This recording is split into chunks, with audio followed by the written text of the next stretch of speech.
Discernment podcast. This is Leslie Lau, founder of Finding Space, one of the co-hosts, and again with me as always, Shaun. How you doing, man? Shaun, founder of Subido Supplements and Mixing It Up. Mm-hmm. So today we're going to kick off this little podcast, to and fro this conversational riffing by just bringing up one of our random topics, and I think you had one, Shaun. So Yeah, I guess came from, we're talking about the first episode we did, and one thing I noticed is I'm just really shit at telling my own history, if you can call it a history, but the story myself. And as soon as I said that, I was like, it's kind of because I don't give a shit about the past. Yeah. So I thought it might be interesting if we just talk about, what the past means to each of us, and the future, and how we look at that, and how I think that affects us, other people, and how we just walk through life. Yeah, great topic. When you have any thoughts on that to start us off, mate? Or Yeah, I guess going from what my initial thought was, a realization as I said it out loud, which is, I don't really think I do a good job of telling where I've come from, is because I'm just over time, I don't know if it's over time, I just don't really care about the past. I don't dwell on a lot of the past. yeah, And I think that's because I'm just really focused on the future and what I want to build for myself, people around me, and just my life in general. And I think that's interesting because I haven't always been like that. I used to be a chronic overthinker. I think over time I've just learnt ways through being aware of the fact that I was one or being one, and then working out that wasn't really doing shit for me except making me worry, relive stuff that I really didn't need to relive. I thought, man, there's got to be a better way to just operate. And that when you focus on the past, you're just robbing yourself of the future. yeah, totally. As corny as that sounds, but it's true, man. You just keep reliving. There's two types of people I think that think about the past. There's those who look back and they're like, this happened to me, it was shit, that happened to me, it was fucked. And it's just this narrative for your life of why you're not where you want to be, or you're not able to do the things that you deep down really want to do. Yeah. And then there's other people that just always talk about the glory of the old days. We all have those people, right? We got those mates that we catch up with, and they're like, remember this in high school, and remember that back in the day, remember this or that thing, and you're like, yeah, I remember, man, but it was then. Yeah. And they're constantly living in that. Yeah. And that's also, now that I think about it, kind of so you don't have to live the new moments that might be hard or might be tough, or that take more mental bandwidth and effort to do. And that's just really interesting to me, is when you live in that past, man, you're just running away from what could be really cool for you in your future. Yeah, totally. The way I see this, and again, I think this is a fucking epic example to sort of show the polarity of thinking, but it is the same thing said in two different ways. Is that those two examples is I see it as a perception of victimhood, always being a victim, or thinking that you're a victim of whatever circumstance that has occurred in your life, and that becomes a theme in how you think, and then subsequently project into the future. Is that everything happens to you, not for you. And the other one is so it's an inability to let go, and sometimes it hurts us more if we continue to hold on instead of just letting go of this burden of the past, to emancipate us, to allow us to go forward in our lives the way we need to. And you're right, I mean, it's most of the time it is difficult to let go because... Why do you think that is? Why do you think people don't let go? Oh, it's exactly what you said. It's comfort in knowing, it's a level of comfort in knowing whatever it is that they're familiar with. Letting go means that there's an exploration of something that might put them in a discomfort, a level of, discomfort that they don't want to endure. And it is hard, you and I have both gone through our own experiences and, scenarios of letting things go within our lives. Yeah. And you would know from your experience, as I know, it's fucking hard, man. It's Yeah. not easy. Yeah. You know, It's also familiar, yeah. and you like always want to operate in that familiar territory. 'Cause Yeah, it's totally. easy. Totally. Mm. So yeah, I mean, and it's funny like how you see it there and how you articulate it. But in terms of like, I guess, time for me and the concept of time, past, present, future, and all that sort of stuff. Like, you know me, I'm big into Eastern philosophy. Yeah. With Zen and Taoism and even like a Western, I call it a Western iteration of it, or it's like a Western interpretation of very much the same thing, like Stoicism and stuff, Yeah. It's very much about, controlling what you can control, and if you look at that at a very, surface level, realistically, it's the present moment is all there is. Yeah. That's all we have in our grasp. And like for when you said, having a level of focus on the future to shape that the way that you want it, I think that's like almost an acknowledgement of you will do whatever you can in the present to give you the best of what you can deliver in the future. Yeah. But not so fixated on whatever the result is. No, but knowing that it will be something similar, or it will be equally as good, or if not better. Yeah, I think that's something that's changed for me over time too. Yeah. Probably like pretty recently. Yeah. I've always been like all about the result. Yeah. Like I'm willing to eat a lot of shit to get to a good result. And that's something we've talked about as well. Might be something we can talk about later too. Yeah, totally. But yeah, man, more and more just learning by just studying other people, and also just doing that work of working out what I really want, what I really enjoy, what makes me feel fulfilled, is that it really is the process. Yeah, totally. That like, and the habits we form and what we do every day in the moments that we're conscious about, and not even we're conscious about, just what we execute daily and in the moment that gets us to that future. Yeah. And that by having, I guess, a dedication to the process, the future turns out well. Yeah. Whereas before I was like, I want to achieve this exact thing. Whereas now I'm kind of like, I want to achieve something that looks like that. Like, I've got a plan, a general plan. Yes. But I'm not like, if it doesn't turn out like that, I'm not so gut-wrenched anymore. Yeah, absolutely. And I think that's a really good discernment between the two. And, like that old adage of setting yourself up for failure if all you expect is one thing in a very particular way, it's not likely going to turn out like that. Very unlikely, because you're just projecting into the future, right? So that in itself, you're setting yourself up for, disappointment. Yeah. Because it may not turn out exactly how you wanted it to, but it's still equally, impressive or beautiful or whatever. Or, and might be better. Yeah, absolutely. Just if you focused on like that exact one thing that you wanted, and don't actually take a step back, look at what's actually occurred, how that might be better for you, then you are going to be disappointed because you just have that one expectation. Yeah, totally. And that's what disappointment is, right? Like, you're disappointed. That's the word you used. And that's what it is, because you expected something and it didn't turn out that way. And because it didn't go that way you wanted, now you're disappointed. Yeah.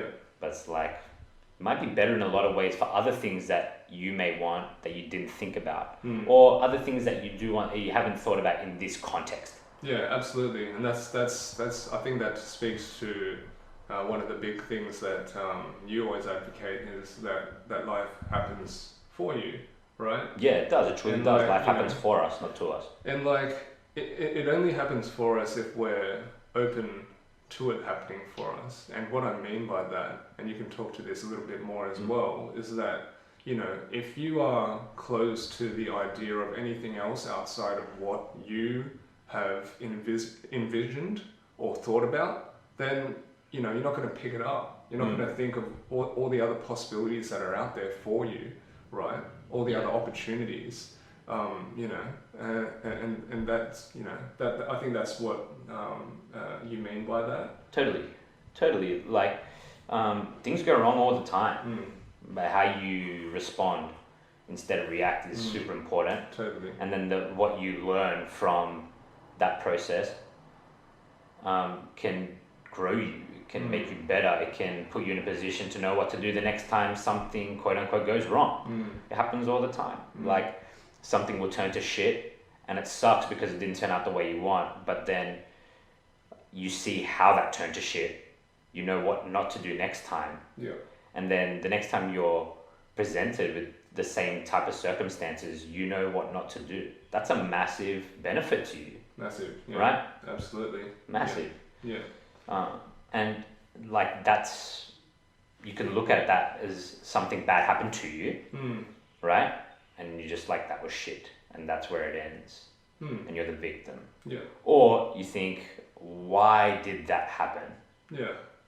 And in what way did that happen for me? Yeah. And then when you look at it from that lens, you see, shit, it actually stopped me from doing this, which helps me in the long run.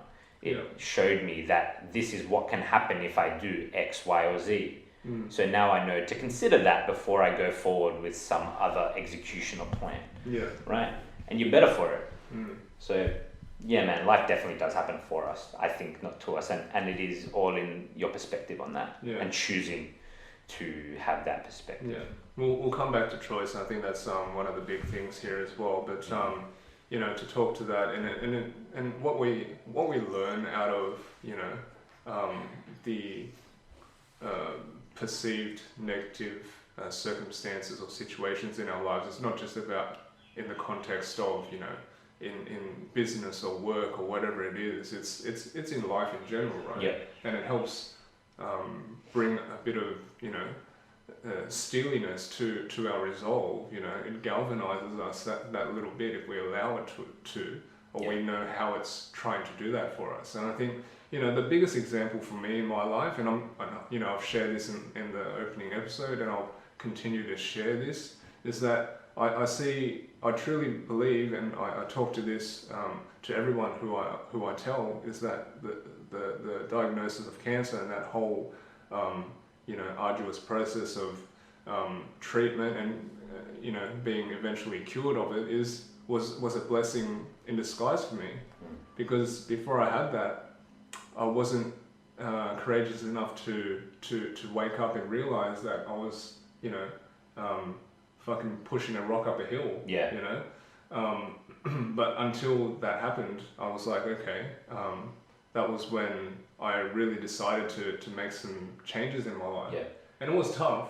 Don't get me wrong, it continues to be tough. But you know, like I said, something like that can be seen as like a dire diagnosis. Yeah. That you know, that you're faced with your own mortality, or you can see it as a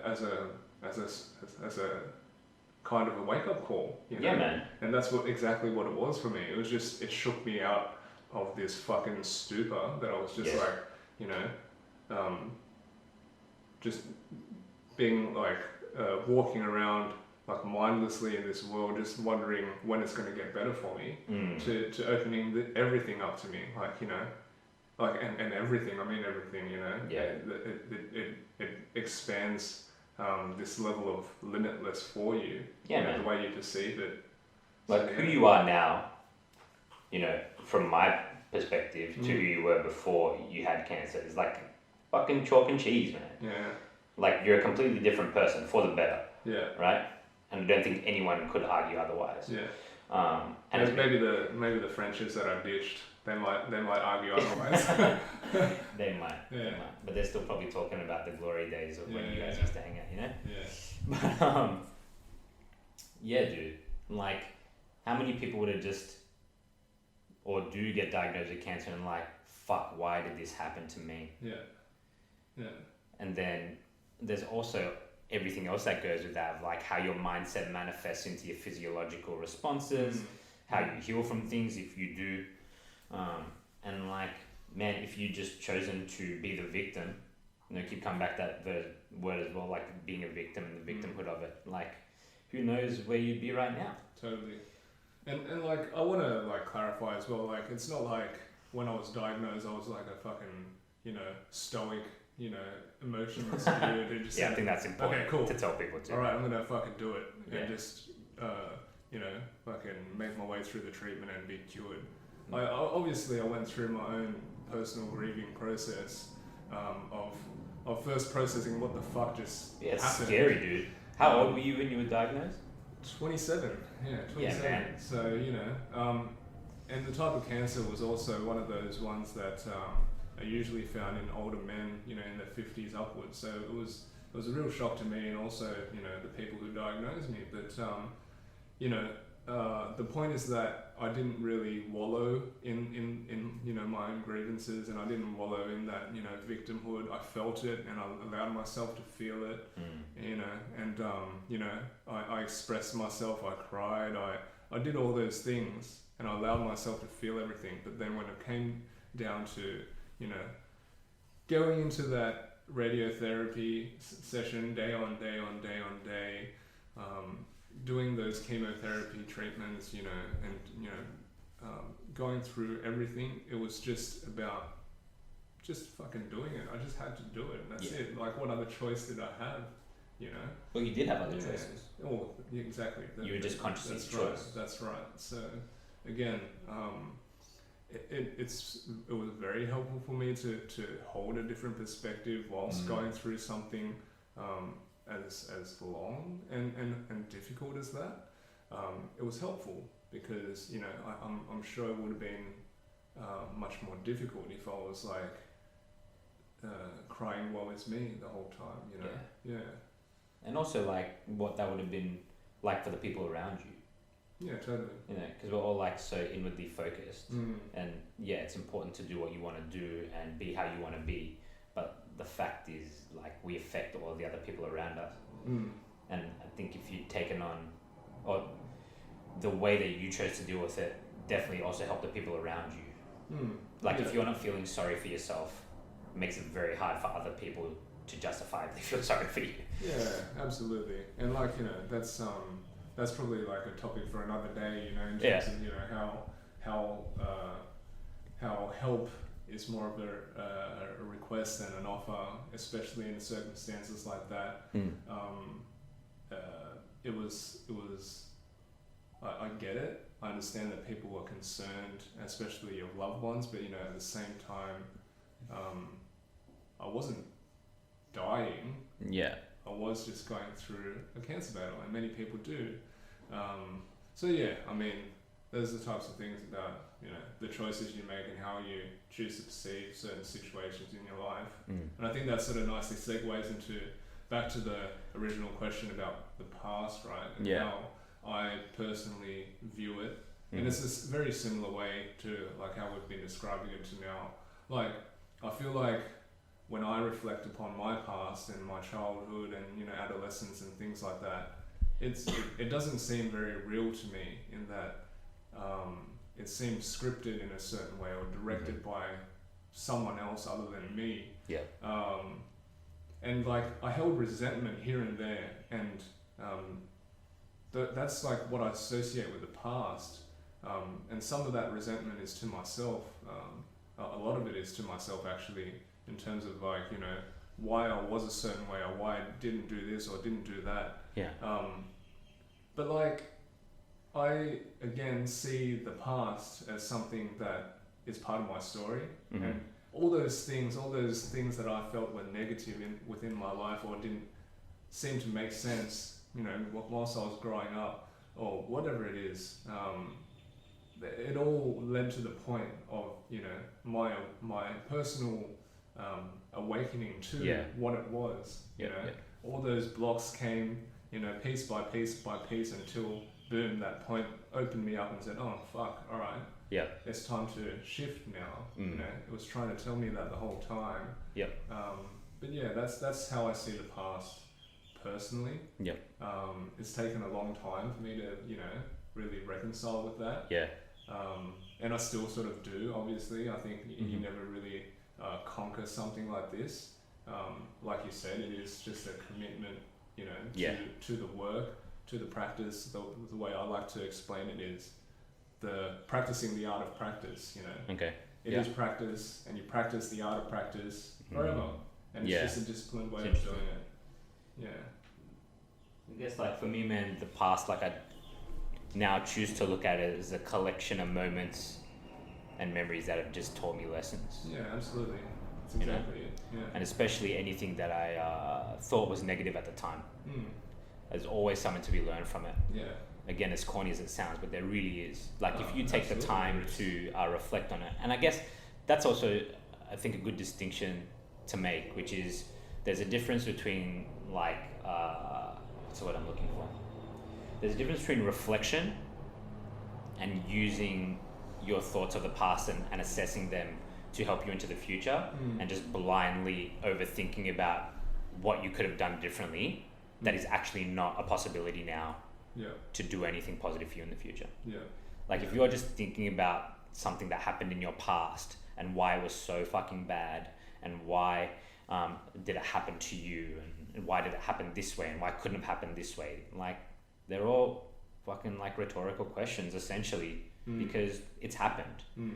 But instead, if you, I'm not saying that like I don't think about the past, I definitely think about the past, but I guess the lens that I choose to look at the past from is what happened, why do I feel that happened, or and then on top of that, why may this have happened for me that I haven't thought about yet, Yeah. and then from that, what can I take from this to help me today? If it's something that like something's happened that's conjured up those memories for me, and I'm like, you feel like fuck, this is like that time, right? Maybe you didn't deal with something in your past, Yeah. and it's revisiting you. Totally. That's something that is very interesting that I've learned, and I think David Meltzer said it. It's like life keeps teaching you lessons until you learn them. Yeah, for sure, man. 100%. And like, it's so true, man. Yeah, like for shit, sure. like if you're someone that shit keeps happening to you, like the same shit, I guarantee you, it's because you have not chosen to learn the lesson from or it. you chose to ignore it. Yeah. Yeah. Absolutely. And it's a really good way to look at it. I mean, the past really should be looked at as a sequence of lessons. you Yeah. know, ways to learn, and whether it's like in a very practical sense or a very like deep philosophical sense for yourself as well, in terms of like why emotionally you felt a certain way towards certain things in the past, and you will see the patterns throughout your life until you unpack that shit and realize why. And it may not make a whole lot of fucking sense at all, to anyone else but yourself. But that's the exact point. You just need to understand what it means for you, and that's it. And that's sort of like that whole theme of holding on to certain things, right? Resentment, not being able to forgive people. And that's why, like, I guess there's a lot of people out there, like Vishen Lakhiani with Mind Valley and stuff, and they advocate like forgiveness in their meditation. Yeah. And it's just about letting go of the past, whatever it is, because they find it as a level of blockage to whatever it is that you need to go to or towards. What's that they say about what is it, anger or resentment, and then forgiveness? It's like holding on to anger is for someone else is like drinking poison yourself and hoping the other person dies. Yeah, for sure. And it is, right? Yeah. When you forgive someone, like forgiveness is actually pretty selfish in a good way. Selfish has a negative connotation to it, but it's not. It's like you're doing what you want to do for you. And when you forgive someone, like you remove that blockage that you're talking about. Yeah. That enables you to move on and do what you want to do instead of holding on to that like bitter, shitty pit in your stomach feeling. That's not doing anything for any of us. Yeah, absolutely. Yeah. And I guess to go back to the other point that you raised with regards to choice. Yeah. I think choice is a huge one in terms of, and it relates to time in that if you think about your past and you look back and reflect, and I know this is definitely true for myself, is that up until the last 6-7 years of my life, I don't feel like I actively made choices for myself. Okay. I really don't. I feel like they were influenced by other people, or I was just on autopilot. Yeah. You know, a lot of people talk about that stuff, Yeah. feeling like they're, you know, going through the motions and just, you know, living life on like a conveyor belt or whatever it is. They're just going through the motions and not feeling like they're having a choice between what they can or can't do, or how they perceive the world or the experiences. Yeah. And that's what the past is for me, right? It was a collection of experiences that I had, and I chose to have them, or I didn't choose to have them, right? Or I wasn't conscious enough or intentional enough about the choices that I made.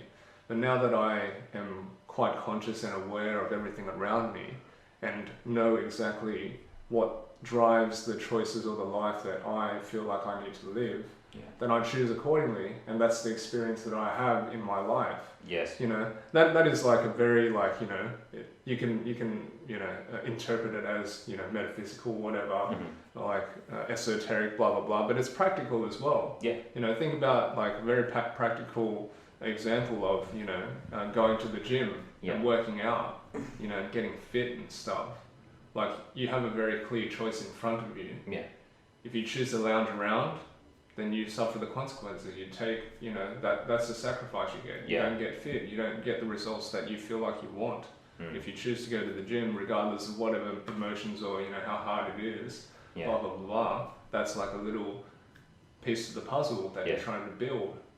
So yeah, like, I see that as a very big component as to how we experience lives for ourselves, like through our own personal lens. Like, it is what you choose, you know? Yeah. And it's massive.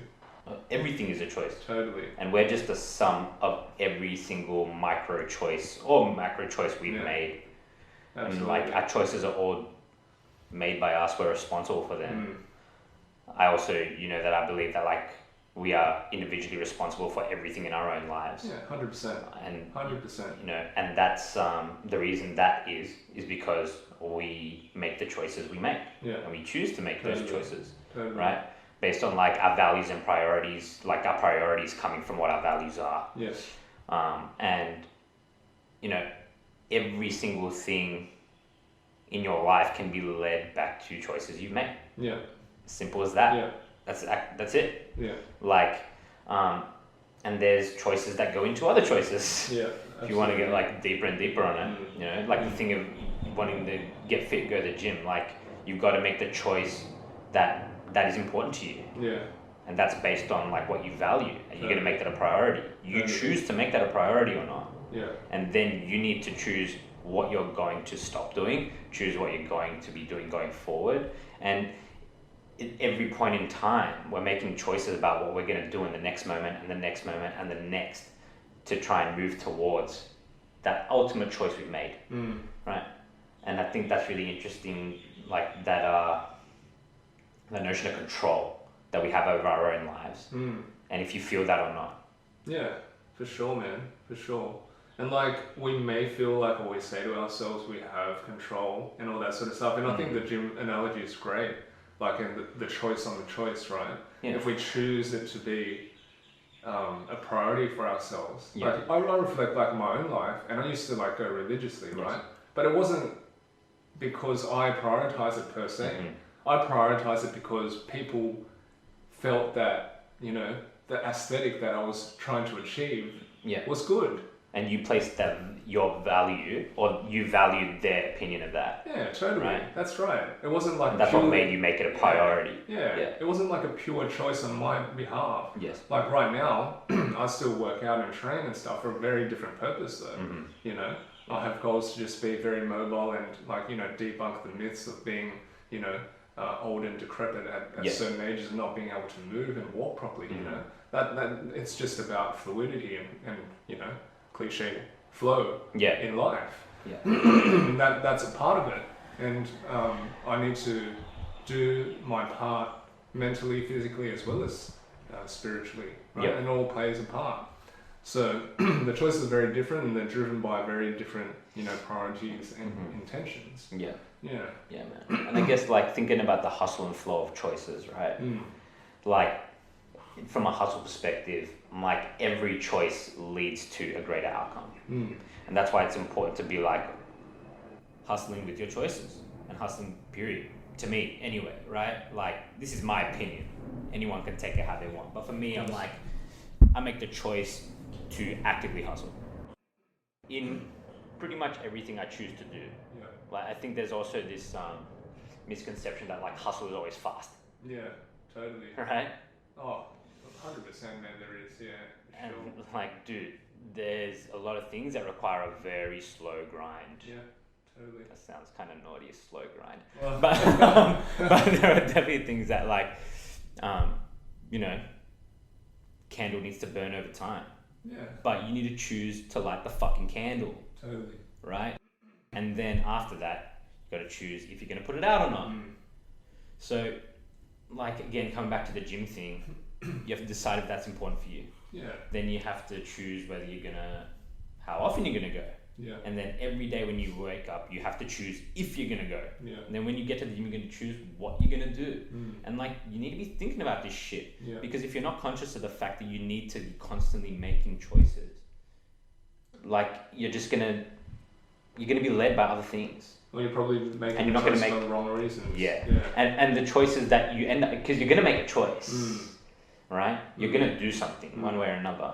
But how the input into that choice is conscious or unconscious, that's very important, Yeah, totally. right? And whether it comes from yourself or some external Yeah. source. Yeah. And then that's going to determine whether you're fulfilled by Mm. the choices you make or not. Correct. Even if shit doesn't go right Yeah. based on what you chose, the fact that you actively made the choice allows you to, you know, reconcile what went wrong and understand that like things are still within your control. Yeah. I think that's something that we talk about as well, as like what's in our control and what's not, Totally. you know? And that's one thing we do have differing opinions on. Yeah. I believe much more is in our control than what we believe Yeah. or choose to believe. Yeah. Right? Like straight out, I believe I'm a master of my own fate. A lot of people think that like fate and your destiny is determined. I don't think it's that simple. I also think for a lot of people that's just a cop out to not think about what they actually want to do. Yeah. And we can talk about that another time too. Yeah, totally. And I think that comes down to a level of perception as well, as to what fate means and, you know, Yeah, what 100%. you are building in your 100%. mind as to what that is, 100%. you know, all that sort of stuff. Yeah, So, man. yeah.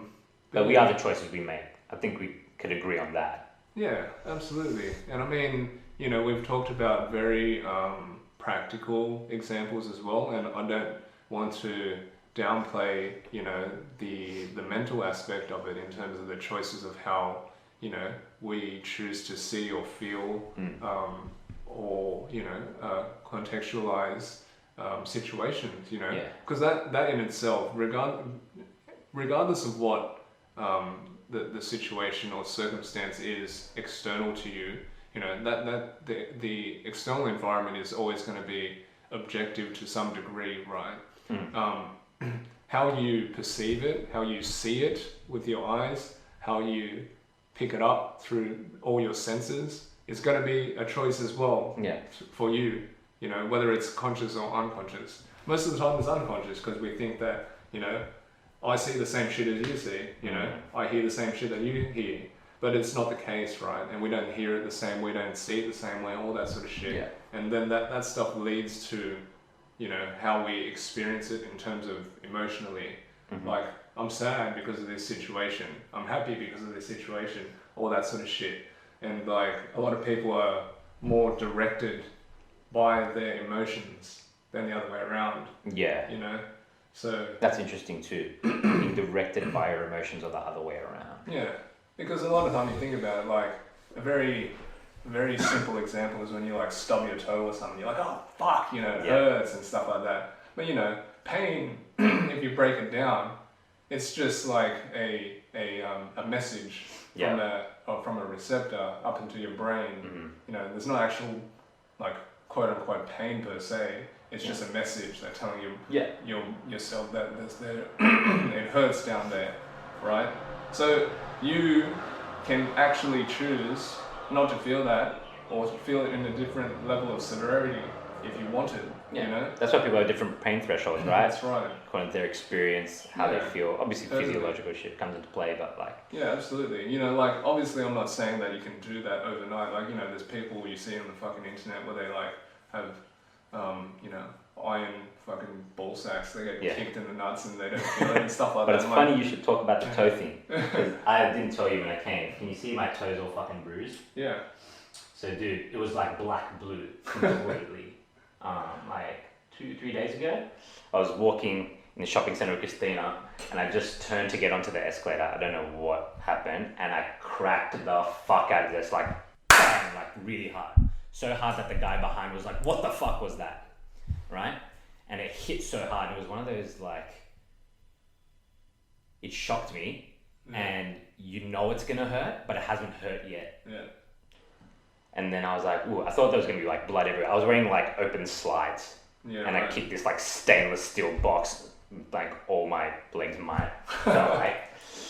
Anyway, so luckily it didn't bleed or anything, and I was like, whew, it's gonna hurt.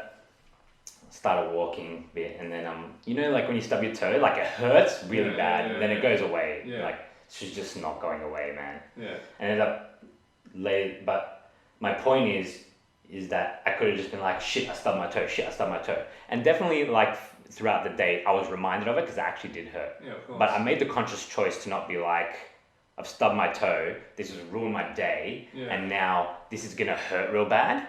Which is to your point, like you choose how much it hurts. 100%. And I don't care how that sounds, like it's fucking true, man. Yeah. Like you choose how much it hurts. 100%. Because I kind of forgot about it that day, right? And then I was sitting down at dinner, forgot about it. After that, I was on the phone to someone and I just kicked my slide off and I looked, and that's when I realized it had turned like black. And I was like, oh shit. And then suddenly it hurt a lot more. And then I went and asked my cousin, she's a nurse, and she's like, yeah, that's broken or fractured. Yeah. There's not much you can do. It's like my pinky toe, so you can't do much about it. But then after that, I went and got checked the next day. And even leading up to that, I'm like, if this is broken or fractured, it just is. What can you do about it? I got to keep walking around. Yeah. Whereas I know a lot of people, what they do is they're like, oh, no, I've got to be careful. I'm not going to walk now. I'm going to stay off it. And while you might not think that's like the soundest medical advice or that you should, you know, walk on something that you've injured, like, I've got shit I want to do, man. And that's what I choose to do. And since then, it hasn't hurt as much. Yeah. It's getting better. But like, I choose not to feel the pain, dude. And I think that's key. Like that whole story that you were telling, you had like the overarching choice really is whether you allow it to stop you from doing or experiencing life in a different way or the way you want it, right? Yeah. That's the choice. Like overarching, that's one of those, you know, macro choices that you mentioned before, is that I choose not to allow whatever it is to ruin my day or stop me from doing what I want to do or feeling the way I want to feel, all that sort of stuff. That's key. You know, that's massive. It's key because like it's different, like similar to pain but different in that it's like a level of tolerance from a mental standpoint where you hear people who complain a lot about stuff. Yeah. It's just an intolerance to whatever it is around them. You know, they get really easily agitated by whatever it is. But like, again, that is a choice for you whether you want it to first agitate you and then ruin the rest of your day or cloud the rest of your judgment for the rest of the day or whatever it is, right? Because you see people walking around miserably because, you know, they feel like they were wronged in one way or another. So. And there's choice in that. Totally. Like, you have 3 choices, man. You can accept it, you can change it, or you can let it go. Totally. But you have to choose one of them. Totally. Yeah, for sure. I think it's like that road rage example, analogy, you know, where someone cuts you off and you get upset straight away, you know, you can feel the rage welling up inside you, but like, again, you're assuming that they're just a dickhead. Yeah. But who knows, like, he might be driving his pregnant wife to the hospital and you don't know. You just don't know, so you can choose to see it whatever way you wish. Yeah. But, you know, obviously if you're going to be like flustered or angry about it, then you're going to be in a shit mood for the rest of the day. And, you know, that's... Well, there's 2 choices there, right? First choice is like how you choose to look at the incident. Yeah.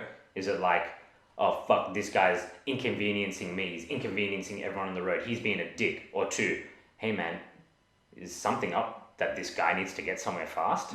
Like, that's a choice of how you choose your perspective. You're choosing your perspective on it.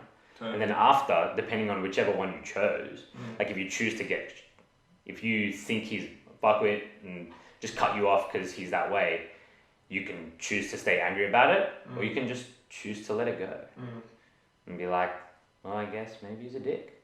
Yeah. And that's the end of it. Exactly. Or you can choose to like keep thinking about it, harbor it, and it's just gonna ruin your day, man. Yeah, 100%. Yeah.